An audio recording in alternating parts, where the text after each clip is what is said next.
Start.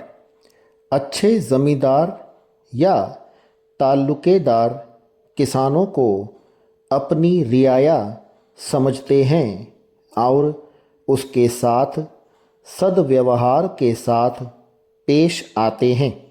विरम। बहुत स्थानों पर मालगुजारी वसूल करने और सरकार के यहाँ भेजने के लिए मालगुजार ठेकेदार या लंबरदार होते हैं। पैरा। आब पासी के लिए कुएं, तालाब या नहर बनाई जाती है जिससे बोआई जुताई होने पर फसल की पैदावार अच्छी हो। विरम। फसल के अच्छे न होने पर अथवा सूखा या पाला पड़ने पर पटवारी या तहसीलदार इसकी रिपोर्ट सरकार से करते हैं। विरम।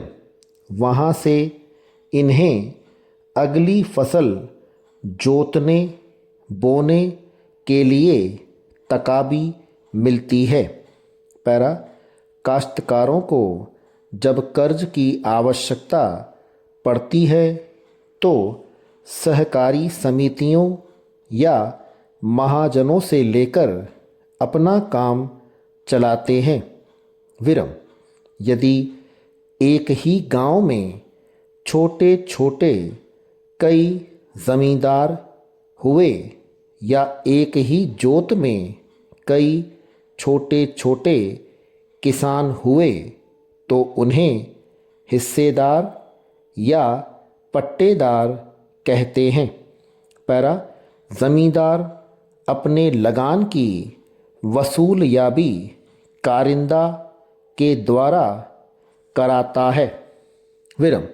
वह इन वसूलियाबी का हिसाब जिन बही खातों में रखता है उसे जमाबंदी स्याहा या खतौनी कहते हैं। विरम। पट्टा कबूलियत में ज़मींदार और किसानों के बीच की गई उन शर्तों की लिखी पढ़ी रहती है जिन पर काश्तकारों को ज़मीन दी जाती है। विरम। लगान न अदा करने पर ज़मींदार आगरा के प्रांत में आगरा टेनेंसी एक्ट की धाराओं के अनुसार और अवध में अवध रेंट एक्ट के अनुसार किसानों पर मुकदमे चलाकर उन्हें बेदखल कर देते हैं। विरम।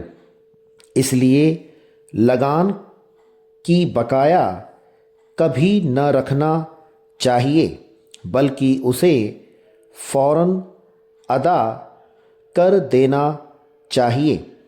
पैरा।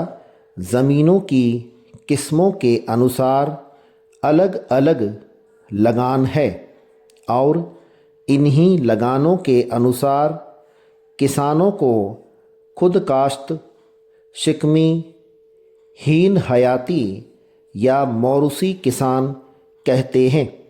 विरम। साकीतुल मिल्कियत किसानी का लगान मौरूसी लगान से भी कुछ कम होता है। पैरा।